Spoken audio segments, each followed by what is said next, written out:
बोला धन निरंकार जी तसे अरदास केली आदरणीय डॉक्टर सलमान जी आशीर्वाद प्राप्त करतील। तदनंतर आदरणीय दादाजी बच्छाव आशीर्वाद प्राप्त करतील।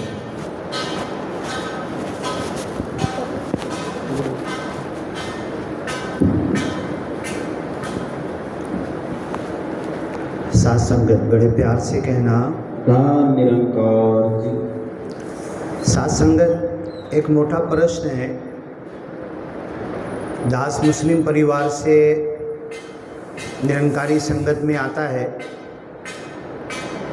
तो बहुत सारे हमारे भाई बंधु प्रश्न करते, सवाल करते हैं, पूछते हैं कि सलमान भाई तुमको निरंकारी मिशन में क्या मिला, क्या तुमको अच्छी चीज़ दिखी और क्या कारण से तुम जाते हो। इस्लाम धर्म में कुरान है, मक्का मदीना जाते हैं, हज यात्रा करते हैं, सब कुछ है। तुमको निरंकारी गुरु से सबसे बड़ी शिकवन क्या मिली? तो दास यही कहता है कि कल तक जब दास ज्ञान नहीं लिया था तो आपला मानुस जितने मुस्लिम हैं अपने हैं, बाकी गैरे दूसरे हैं, ये मन में ख्याल और विचार रहता है। लेकिन जब माता सुदीक्षा जी का ज्ञान हमें मिला तो अब हमको क्या नज़र आ रहा है कि जितने इंसान हैं, जितने प्राणी हैं, किसी भी जात धर्म के हों, किसी भी मज़हब के हो, किसी भी इबादत तरीका पूजा भक्ति करने वाले हो, सब इंसान एक समान है। सब इंसान को एक नज़र से देखना चाहिए। इससे बढ़ के हर इंसान में खुदा को देखना चाहिए। अभी महाराज जी भी कह रहे थे कि हर इंसान में एक गुण होता है जो दूसरे के अंदर नहीं मिल सकता। दास एक उदाहरण देगा। आपने कभी देखा होगा रास्ता चलते हुए कोई गंदा कपड़ा पहने हुए येड़े सार का काय समझत नहीं, क्या लिया हुआ है, उसके ऊपर चादर है, ब्लैंकेट है, कपड़े फट गए हैं, लेकिन वो चलता रहता है। कोरोना काल आया, कोरोना काल में भी अच्छे अच्छे लोग एसी में रहने वाले, बिल्डिंग में रहने वाले, बीमारी में मृत्यु हो गई, चले गए इस दुनिया से, देहांत हो गए, ब्रह्मलीन हो गए। लेकिन वो जो इंसान रास्तों पर गंदे कपड़े पहनकर कुछ भी खा रहा, कहीं भी सो रहा, वो आज तक जिंदा है, चल रहे हैं। दास एक सोचता है कि इनके अंदर क्या गुण है, इनको मालिक ने क्यों पैदा किया है और ये दुनिया को क्या दे रहे हैं, क्या दुनिया धरती के ऊपर ये बोझ है। तो दास को एक चीज़ समझ में आती है कि ऐसे जितने भी पागल, एड़े, गंदे इंसान हमको चलते फिरते नज़र आते हैं, वो हमको एक शिकवन दे रहे हैं। क्या शिकवन दे रहे? कि तुम्हारा दिमागी संतुलन अच्छा है, तुम्हारे माँ बाप है, तुम्हारे परिवार है, तुम्हारा सोच विचार अच्छा काम कर रहा है, ये शिकवन हमको दे रहे हैं। और अगर ये प्रभु निराकार हमारा दिमाग भी ख़राब कर दे तो हम भी ऐसे ही चलने लगेंगे। तो ये शुक्राना का भाव देने के लिए मालिक ने ऐसे लोगों को भी फैला दिया है कि मैं इसका शुक्राना करूं। मुझे अक्ल है, मुझे सोच बूझ है, मुझे समझ है, मैं समझ रहा हूं और इनकी तरह मैं पागल की तरह नहीं हूं। तो ये सब जो मालिक ने हमको दिया उसका शुक्राने का भाव आए। अब एक चीज़ मुस्लिम समाज में दास कहता है, मस्जिद में भी विचार देता है। अभी पिछले जुमा को क्या बोलते हैं? शुक्रवार बोलते हैं ना। हाँ, शुक्रवार को 1:30-2 बजे जैसे अपनी ये संगत होती है ना, ऐसी हर मस्जिद में संगत होती है। और एक मौलाना खड़ा होगा, 10, 15, 20, 25 मिनट विचार देगा, उसके बाद नमाज होगी और पूरा कार्यक्रम ख़त्म हो जाएगा। फिर दुआ करेंगे, जिसको जो अरदास प्रार्थना करना है, मांगना है, मांग के मस्जिद से निकल जाएगी। पिछले हफ्ता दास ने मस्जिद में विचार दिया और एक शब्द ये बोला कि जब इंसान इस धरती पर रहता है तो 3 प्रकार के कनेक्शन है हमारे। इस धरती पर जब इंसान आया, पहला इंसान आने के पहले मालिक ने क्या किया? झाड़ झंकाड़ पैदा किया। 2 नंबर पे क्या किया मालिक ने? जानवर पैदा किए। और 3 नंबर पे मालिक ने इंसान को पैदा किया। जब तक झाड़ झंकाड़ रहेंगे, अब दुनिया बोल रही है ना कि झाड़ लगाओ, गर्मी कम होगी, ऑक्सीजन मिलेगी। कोरोना काल में लोगों से कहा गया, अब लोगों को अक्ल आ रही है। झाड़ काट काट के बड़ी बिल्डिंग बना रहे हैं और समझ रहे कि हम अच्छा शहर बसा रहे, नहीं। फिर अब दुनिया ये कह रही है कि rope your doctor at your door. अपने डॉक्टर को अपने घर के सामने लाके रस्सी से बांध लो। मंजे का है, कोई बोलेगा? नया नारा दुनिया दे रही है, rope your doctor at your door. अपने घर के सामने डॉक्टर को गले में रस्सी बांध के लाओ और बांध के घर के सामने रखो आंगन में। मंजे का है, बोलेगा कोई? हाँ, पेड़ लगाओ। ये तो हुआ। ढोर और जानवर, अभी देखो सुबह मैं उठता हूँ ना, मेरे घर के सामने अभी दुनिया, इंदौर के अंदर ऐसा है ना कि तुम एक बकरी नहीं ला सकते, एक कुत्ता नहीं पाल सकते, एक मांझर बिल्ली नहीं पाल सकते। जानवर को पूरा देश निकाला दे दिया उन्होंने। अब अगर मेरे पास जानवर है तो मैं सुबह उठूँगा तो उसका दूध निकालूँगा। गौ माता है, बकरी है, भैंस है, उसका दूध निकालूंगा और मेरे पास शुद्ध दूध होगा। आप लोग विचार करो, दुनिया जो इतना हॉस्पिटल के पीछे भाग रही है, इतना बीमार हो रही है, दूध कहाँ से आ रहा है पता है आपको? अभी जो अपने फूड ऑफिसर आए हैं, हर जगह छापा डाल रहे। मिनिस्टर की दूध की कंपनी में रात में दरवाज़ा तोड़ के घुस गए और देखा तो दूध के अंदर 3, 4, 5% भी दूध नहीं है, बाकी सब मिलावट है।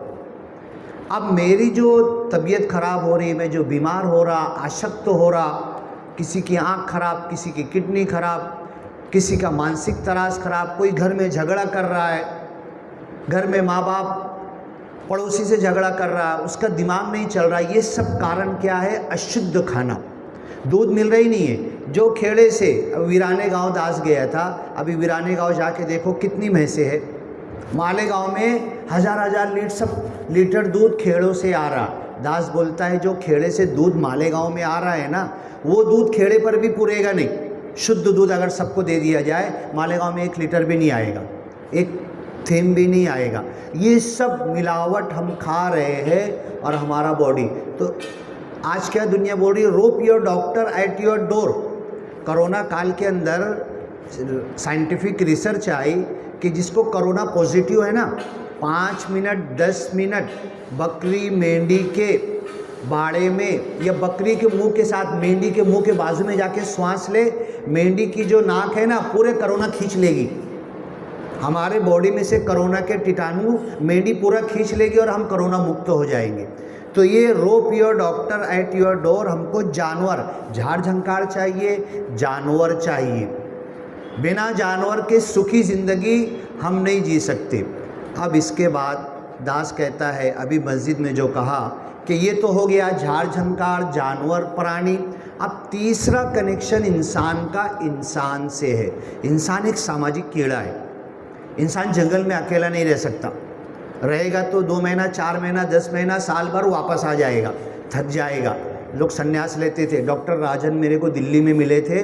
उन्होंने कहा कि मैं ज्ञान लेने से पहले साधुओं के चक्कर में पड़ा हुआ था। उन्होंने मुझे बोले संन्यास ले लो। हम जंगल में जाकर 3, 4, 5 साल बैठे। वहाँ भी वही झगड़ा चालू है। वहाँ जो संन्यास लिए हुए साधु है, ये झाड़ के नीचे मैं बैठूंगा, इधर आना नहीं, उसको मार रहा, उसको दौड़ा रहा। ये झाड़, इतना एरिया मेरा, इधर आना नहीं। वो सन्यासी लोग भी ये माया के पीछे लगे हुए। तो डॉक्टर राजन बोले, हाथ जोड़े, भैया ये सन्यास उन्यास कुछ लेने का नहीं है। आए, उन्होंने ज्ञान लिया और ज्ञान लेकर आज मंडल में जो भाषा में अवतार बानी, हरदेव बानी आ रही है ना, तो डॉक्टर राजन उस कमेटी के अंदर है। इतना बड़ा कार्य कर रहे। वो कहने लगे कि हमें हमारा जो ज्ञान सिखाता है कि संन्यास नहीं लेना, वेश धारण साधु बन के दुनिया छोड़ के नहीं जाना। तो हमें इस संसार, घर संसार में रहना, इस दुनिया में रहना, झाड़ झंकार जानवर के साथ, इंसानों के साथ, सामाजिक कीड़ा है। इंसानों के साथ, हिंदू मिलेगा, मुस्लिम मिलेगा, सिख मिलेगा, हर समाज के लोग मिलेंगे। हर एक को समझना है, हर एक के साथ प्रेम करना है, हर एक की भाषा बोली क्या करता है क्या नहीं करता। अभी महाराज जी बैठे हुए हैं, उन्होंने मुझसे पूछा कि कुरान के कुछ श्लोक लिख कर दो। मंडल की एक छोटी सी किताब है इस्लाम सार, उसके अंदर 50 से ज़्यादा कुरान के श्लोक लिखे हुए हैं, अरबी भाषा में लिखे हुए हैं। उन्होंने कहा कि मेरे से बहुत सारे लोग मुस्लिम मिलते हैं, उनको ज्ञान बताना है। मतलब एक पुस्तक दिया मैंने, मेरे पास पूरा फ़ोटो था, मैंने फ़ोन में दे दिया, उनको हार्ड कॉपी भी दे दूंगा। तो आप लोगों से मिलो, उनको बताओ, सामाजिक कीड़ा लोगों से बताओ, इंसानों से। ये ज्ञान का प्रचार, ये ज्ञान का प्रचार होना चाहिए। कल एक सत्संग में दास गया था, वहाँ हमारी बहन जी एक गीत पढ़ रही थी कि राम नाम की लूट लगी है, लूट सको तो लूट लो, और इस राम नाम को हमें घर घर गली गली पहुँचाना है। तो दास मस्जिद में विचार में कह रहा था कि माता सुदीक्षा जी ने जब से दास को ये ज्ञान दिया है, और ज्ञान लेने के बाद जब इसमें सत्संग सेवा सिमरन के द्वारा लोगों से मिलना शुरू किया, तो आज कोई गैर दिखता नहीं है। आज रेलवे में, बस में हम जाते हैं तो कोई गैर दिखता नहीं है। जिस पर नज़र पड़ती है ये लगता है कि ये तो प्रभु निराकार का एक अवतार है, इसके शरीर में भी प्रभु निराकार का अंश है, ये ख्याल आता है। अब एक और मौलाना मस्जिद में विचार दे रहे थे, वो कहने लगे कि हर एक को मरकर प्रभु निराकार के पास जाना है। और प्रभु निराकार क्या करेगा मालूम है? पूरी ज़िंदगी का हिसाब लेगा। किसको गाली दिया, किसके साथ अच्छा व्यवहार किया, किसका पैसा लूट के भाग गया, किसका 10 रुपया लिया तूने, गलत लिया, व्यवहार धंधा किया, किसको दुख दिया, तकलीफ़ दिया, एक एक चीज़ का हिसाब होगा। अब मौलाना क्या बोलने लगे मस्जिद में कि मालिक बैठा होगा प्रभु निराकार, एक एक आदमी आएंगे। अब एक आदमी आएगा, समझो मुस्लिम है, नमाज पढ़ता है, रोज़ा रखता है, हज यात्रा को गया, ज़कात दिया, खैरात किया, सदका किया, लोगों को बांटा, लोगों की सेवा किया। प्रभु निराकार उसकी पूरी डायरी निकालेगा, उसकी ज़िंदगी की डायरी, और बोलेगा तेरी नमाज भी अच्छी, ओके, तूने लोगों की सेवा किया, बहुत अच्छा, तू हज यात्रा पे गया, कबूल हो गई, तूने नमाज पढ़ा, सिमरन किया, सब कबूल हो गया, मैं तेरे को जन्नत में डालने का आदेश देता हूँ, तू जन्नत में जा, स्वर्ग में जा।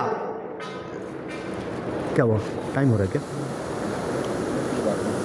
नहीं, महाराज ने बोले तो टाइम लो। तो प्रभु निराकार उससे कहेगा तेरे सब कुछ ओके है, तू जन्नत में जा।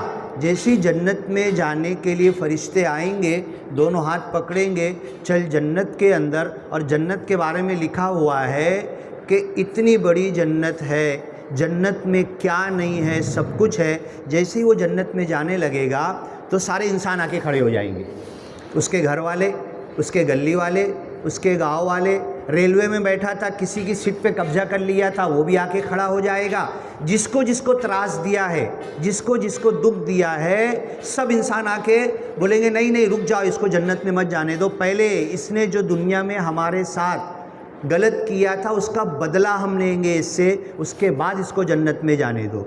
तो प्रभु निराकार कहेगा अच्छा अच्छा लाइन लगाओ, लाइन लगाओ, एक एक आओ, इतनी गर्दी मत करो, सब लाइन लगा लेंगे। अब लाइन में पत्नी भी खड़ी होगी, बेटा भी खड़ा होगा, पति भी खड़ा होगा, बाप भी होगा, माँ बाप का दिल दुखाया होगा, तो वो लाइन में खड़े होंगे, एक एक आकर बोलेंगे इसने मेरा 10 रुपया ले लिया था, इसका बदला दो। अब उसके बाद बोला जाएगा चल इसको 10 रुपया दे। अब वहाँ पर तो उसके पास 10 रुपया रहेगा नहीं, 10 रुपया दे नहीं सकता। तो प्रभु निराकार क्या कहेगा, तूने जो पुण्य किया था, पुण्य काम किया था, दान किया था, नमाज पढ़ा था, जो अच्छे काम किया था, सिमरन किया था, ये उसमें से 10 रुपये का इसको दे। उसको दिया, वो चले गया। ऐसी पूरी लाइन आ रही, सबको आ रहे, सब मांग रहे, इसके पुण्य खत्म हो गए, सब लोग आ रहे मेरे साथ ऐसा किया, सब माँ को, बाप को, गली वाले को, महल्ले वाले को। सुबह उठा नमाज के लिए जा रहा, कचरा था तो बाजू वाले के तरफ कर दिया, वो बाजू वाला भी आके बोलेगा इसने मेरे साथ गलत किया था, वो भी उसकी पुण्य लेके चला जाएगा। करते करते लाइन बाकी है अभी, उसके सारे पुण्य खत्म, अब जन्नत में जाने का हकदार नहीं बचा। अब लाइन वाले बोलेंगे, मालिक बोलेगा आप कुछ ले, अब कुछ दे नहीं सकता ना, अब कुछ ले इनसे। क्या ले? इनके पाप ले, जिनका बदला दुनिया में, जिनका दिल दुखाया दुनिया में, जिनके साथ व्यवहार अच्छा नहीं किया, इनको तू अब इनके पाप ले। इनको दे नहीं सकता ना, तेरे पुण्य तो ख़त्म हो गए, अब उनके पाप लेना शुरू करेगा। सब अपने अपने पाप इसके ऊपर डालेंगे और चले जाएंगे। लास्ट में जब लाइन ख़त्म होगी तो प्रभु निराकार बोलेगा तूने मेरा बहुत गुणगान किया, बहुत नमाज पढ़ा, बहुत हज यात्रा पे मक्का मदीना गया, बहुत तूने सिमरन किया, सब कुछ किया, मैंने तेरे को जन्नती घोषित कर दिया, लेकिन दुनिया के इंसान आके खड़े हो गए, बोलने लगे हमको तराश दिया था, हमको मारा था, हमको गाली दी थी, मेरी ज़मीन पे कब्जा किया था, मेरी ज़मीन सस्ती खरीद लिया था, ये किया था। ये सब लोग आके तेरे पुण्य लेके चले जाएंगे और अपना पाप तेरे ऊपर डाल देंगे। अब मालिक बोलेगा फरिश्तों को इसके दोनों हाथ पकड़ो, इसको नरक में लेकर जाओ। तुम सार क्या निकला, निचोड़ क्या निकला? मैं प्रभु निराकार का गुणगान कर रहा, बगुला भगत बन गया, वेश धारण साधु बन गया, प्रभु निराकार का खूब नाम ले रहा, लेकिन माँ का दिल दुखाया, बाप की बात नहीं मानी, पत्नी को तराश दिया, गली महल्ले में किसको तराश दिया, तो मेरे सारे पुण्य खत्म हो जाएंगे और सब आके ले लेके चले जाएंगे और लास्ट में मुझको नरक में डाल दिया जाएगा। तो ये सब चीज़ें हैं, इस पे गौर करो। तो हमारा मिशन भी यही कहता है, एक को जानो, एक को मानो, एक हो जाओ, नेक हो जाओ, मुक्ति पा जाओ। और एक को जब तुमने जान लिया, पहचान लिया, ज्ञान ले लिया, तो इंसानों को पहचानना शुरू करो, इंसानों का आदर सत्कार करो, इंसानों की सेवा करो और जात धर्म मजहब जात पात मत देखो, हर एक की सेवा करो। तो ऐसा बोलने को बहुत है। महाराज ने कहा था कि आज लोगों की हाजिरी कम है, थोड़ा टाइम ले लेना, इसलिए दास ने थोड़ा टाइम लिया। साथ संगत बड़े प्यार से कहना धन्यवाद जी। आदरणीय दादाजी बच्चाओजी आशीर्वाद प्राप्त करते, तदनंतर वेदांत जी आशीर्वाद प्राप्त करते।